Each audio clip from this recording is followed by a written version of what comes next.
Don Rich and Jonna Haines talk about the time that Rich saved Haines during the 1972 flood in Sunbury. You know where I lived. Over there near the water supermarket. company was there, and then there's an apartment on the water company, and that's where my dad, mom, and I lived. Okay.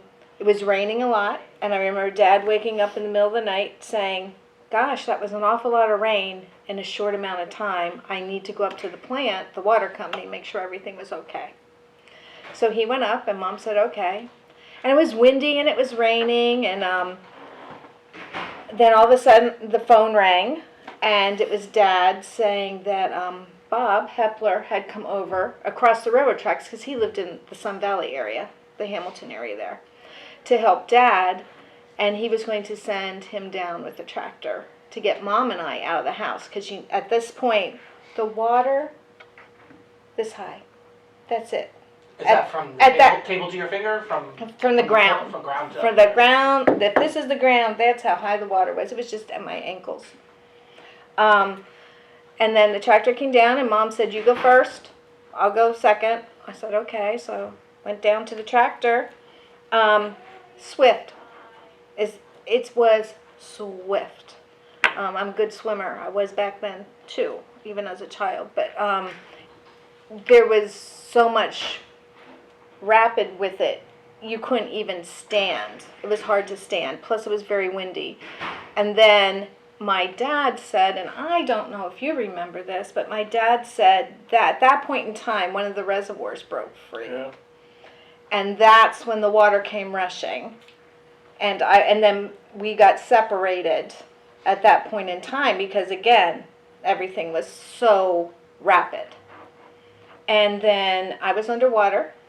And I remember praying, "God, if I'm going, take me quick." And that's what I remember praying, which is, and it was not a scary feeling.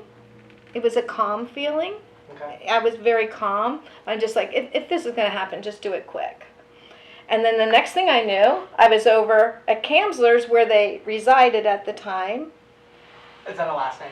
Yeah, Dr. Kamsler. Okay. His home was there, and Dawn lived in an apartment off from the Kamslers. And then I grabbed their mailbox and ripped the mailbox off. I grabbed the mailbox, and the current was so strong, the mailbox tore off. And at that point in time, this one grabbed me about here and pulled me out of the water. Around the shirt? Yeah, around my neck and pulled me out of the water. And then I went into the Kamslers' home. From that point, and I remember, because I'm blind without my glasses, Okay. I'm totally blind, and I remember Brenda Kamsler getting me a pair of her glasses to put on, and we went upstairs because we literally had to evacuate from their roof. The water came up that quickly. Yeah. So Don, tell me about, what do you remember leading up to? What were you doing at that moment? Well, I don't know why, but I went outside and I figured it's raining really hard. And Dr. Campbell had a little fishing boat there. And so I went outside and I wanted to make sure I tied that down so if we had to have something like that, we could, it'd be, close, we could use it. So, and I'm out there getting in and tying it up, and then I heard, I couldn't believe it. I looked over and There I am. yeah, and the water's really coming up now. Yeah. And I couldn't believe it. I don't know what happened because, before then it wasn't real bad, but it must have been because of the reservoir breaking over there. And I mean, you saw trees and logs going down the road at that point in time. They were just flying. Yeah. Wow. And lucky that Candler had a little fence there, and because she come across That hedge. Yeah. Yeah, the hedge was. and that fence saved me because that water was coming. And I grabbed a hold of her, and after I said I didn't know who she was, but where did she come from?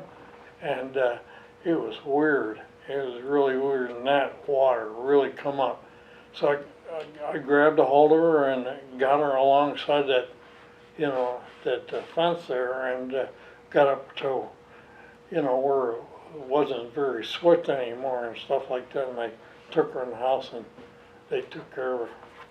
And she was really ecstatic, when I first got her, and I imagine. yeah, and I'm glad that everything turned out okay, and she went over. Mrs. Campbell took care of her, Yeah. and and I went in. I made sure the boat was there in case we needed it, and that was it for me. And I remember Dr. Kamsler radioing to my dad, Yeah. so Dad knew I was okay. But my mom had Yeah. no clue Clue. because my dad had no communication with my mom at that point, and she was stuck in the house.